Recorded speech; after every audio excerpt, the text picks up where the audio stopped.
किसका सपना नहीं होता घर बैठे इनकम जनरेट करना?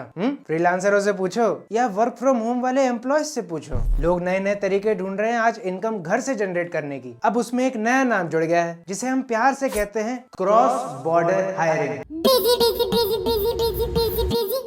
जैसे जैसे लिंक्डइन, इंडीड जैसे प्लेटफॉर्म इमर्ज हुए, B2C टैलेंट सोर्सिंग अपने चरम पे पहुंची है, यानी डायरेक्टली कंपनी से जॉब मांगना। लेकिन B2B हायरिंग का क्या? उस पे कौन ध्यान देगा भाई, जो कि एक अनटच्ड मार्केट है, ना केवल इंडिया के अंदर, पूरे वर्ल्ड के अंदर, और अच्छे खासे प्रॉफिट मार्जिन से अपना ग्रोथ कर रही है। इसका एक एग्जांपल इंडिया का एक स्टार्टअप CBREX भी है, जो 22 कंट्रीज से हायरिंग करता है, वो भी इंडिया में घर बैठे बैठे। यानी ये एक एम्प्लॉयमेंट जनरेशन बिजनेस मॉडल को भी इम्प्लीमेंट करता है। और मैं आपको बता दूं, ये रैंक भी करता है इस साल के बेस्ट बिजनेस मॉडल्स के अंदर, जो स्केलेबल तो है ही, लेकिन उसके साथ साथ प्रॉफिटेबल भी है। और यही तो ढूंढते रहते हैं लोग, क्यों? लेकिन हम इससे कैसे पैसे कमा सकते हैं? क्या है इनका बिजनेस मॉडल? कैसे काम करता है ये? वो सब कुछ जानेंगे हम एग्जांपल्स के साथ। लेकिन अगर पहली बार इस चैनल पे आया तो यार सब्सक्राइब करो, बेल आइकन दबाओ। खैर, रिक्रूटमेंट एजेंसीज द्वारा हायर करना इसलिए भी अनटच्ड मार्केट में आता है क्योंकि इसमें टेक इनोवेशन बहुत कम देखने को मिलती है। वहीं हमें जहाँ B2C में डिजिटल प्लेटफॉर्म्स के द्वारा हम इसे आसानी से कर सकते हैं, वो B2B रिक्रूटमेंट में थोड़ा सा मुश्किल हो जाता है, क्योंकि लोग प्रेफर करते हैं ऑफलाइन ही किसी रिक्रूटमेंट एजेंसी के पास जाओ, वहां अकाउंट बनाओ, जॉब के लिए कॉल आएगा, कॉल उठाओ, उठा के इंटरव्यू दो और जॉब करो। लेकिन जब इसे मशीन लर्निंग और आर्टिफिशियल इंटेलिजेंस द्वारा किया जाए तो आपको जान के बड़ी हैरानी होगी कि B2B रिक्रूटमेंट एजेंसीज B2C से ज्यादा प्रॉफिटेबल बन जाती हैं। समझाता हूँ कैसे। मान लेते हैं आप या मैं एक रिक्रूटमेंट एजेंसी है या एक एक्सपीरियंस HR है, बहुत पहचान है अपनी, है ना, लेकिन इससे इस पहचान को ग्लोबल लेवल पे हायर करना ये आसान नहीं है। आज मैं अगर कहूँ कि नथिंग कंपनी जो लंदन में है, वहां पर मैं इंडिया में बैठे बैठे हायर करवा सकता हूं उस कंपनी के लिए,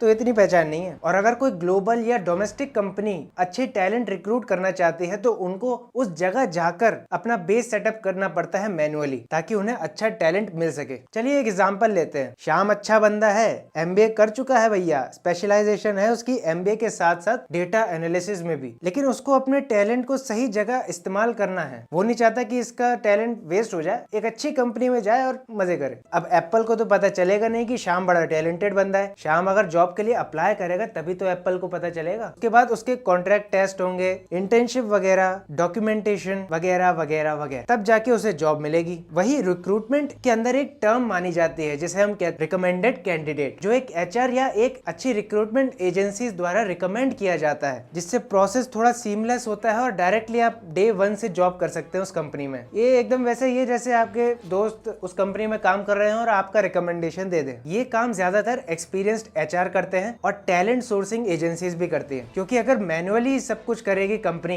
तो उसे सेक्टर ढूंढने की दिक्कत, ज्योग्राफी ढूंढने की दिक्कत, वेंडर्स यानी रिक्रूटर्स ढूंढने की दिक्कत, टाइम की दिक्कत, कैंडिडेट्स की शॉर्टलिस्टिंग की दिक्कत और इस $30 बिलियन की ग्लोबल टैलेंट सोर्स मार्केट की दिक्कत को सही करने का काम करती है B2B टैलेंट सोर्सिंग एजेंसीज। और उसके ऊपर से भी CBREX ने यहाँ पर ML और AI का इस्तेमाल किया, जहां इन्होंने रिक्रूटमेंट एजेंसीज की मार्केट प्लेस ही बना डाली। जब कोई कंपनी अपनी जॉब पोस्ट करती है इनके प्लेटफॉर्म पर, तो एक एल्गोरिथम रन होता है जो जॉब की ज्योग्राफी और स्किल्स के ऊपर काम करता है। उसके बाद सही और रेलेवेंट टैलेंट सप्लायर कौन है उस एरिया के अंदर, उससे कंपनीज कनेक्ट करती हैं और इनबिल्ट चैट बॉक्स की मदद से काम आसान हो जाता है। लेकिन अगर हम बात करें रिक्रूटमेंट एजेंसीज के पॉइंट ऑफ व्यू से, उन्हें सिंपली प्रोवाइड करना होता है कैंडिडेट्स के रेज्यूमेस जो वो अपलोड करते हैं, और मदद करता है उनकी ही कंपनी को एक्सपैंड करने के लिए, उनके सर्च बेस को बढ़ाने के लिए। जो अगर डोमेस्टिक या लोकल रिक्रूटमेंट एजेंसीज की बात करें तो वो लोकल एरिया में ही घूमती रहती हैं या ज्यादा से ज्यादा स्टेट लेवल तक पहुंच जाती हैं। लेकिन यहाँ पर आपको ग्लोबली हायर करने का मौका मिलता है, जिसमें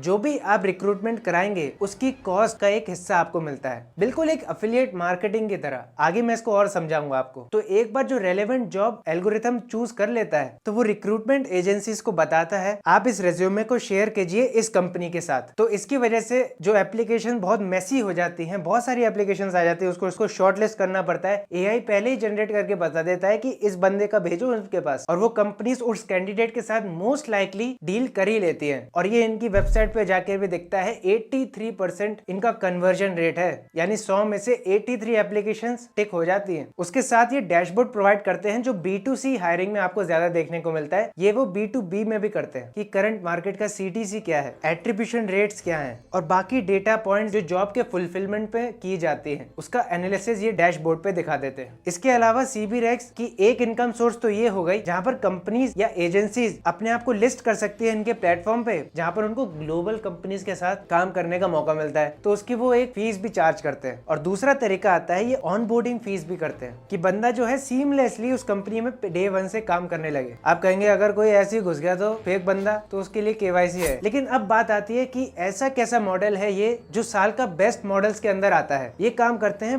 पे एज यू गो मॉडल के ऊपर। अगर आप एक एजेंसी है या एचआर है, आप रेज्यूमे शेयर करते हैं और वो रेज्यूमे कंपनीज अप्रूव कर देती हैं, तो आपको एक अमाउंट मिलता है, एक परसेंटेज अमाउंट सीटीसी के ऊपर, जो कि कुछ पार्ट सीबी रेक्स रखता है और कुछ पार्ट हायरिंग कंपनीज को देता है। और यहीं से लोग इनकम जनरेट करने की तरफ सीबी रेक्स के ऊपर अप्लाई करने लगे, एक तरीके का बिजनेस ही खोलने लगे सीबी रेक्स के ऊपर। और इसलिए ये बिजनेस मॉडल ना केवल स्केलेबल भी है बल्कि प्रॉफिटेबल भी बन जाता है। क्योंकि आज मैं अगर एक एचआर हूँ, एक सिंगल एचआर हूँ, मुझे कंपनीज में काम करना है या कंपनीज को वो बंदे देने हैं जो अच्छा कर सके, तो मेरे पास एक पूरी लिस्ट तैयार है, पूरा डेटा तैयार है। और अगर उन रेज्यूमेज में से कोई सिलेक्ट होता है तो कुछ अमाउंट मुझे भी मिलेगा, जो एफिलिएट मार्केटिंग में भी देखा जाता है। और क्यों ये प्रॉफिटेबल है, ना केवल आपके लिए, मेरे लिए और इस कंपनी के लिए 400% से बूस्ट हो गई थी इनकी हायरिंग प्रोडक्टिविटी और 2x रेवेन्यू इंक्रीज हुआ उस समय जब बहुत ज्यादा ले ऑफ्स हो रही हैं। 3500 से ज्यादा टैलेंट सोर्सिंग फर्म्स इनके साथ जुड़ी हुई हैं और 2500 तो सिर्फ ओपन रिक्रूटर्स हैं, मतलब मेरे जैसे सिंगल बंदे या आपके जैसे। थोड़ी बहुत हमने और रिसर्च करी कि कितना कमा लेते होंगे अगर एक एचआर है या एक रिक्रूटमेंट एजेंसी है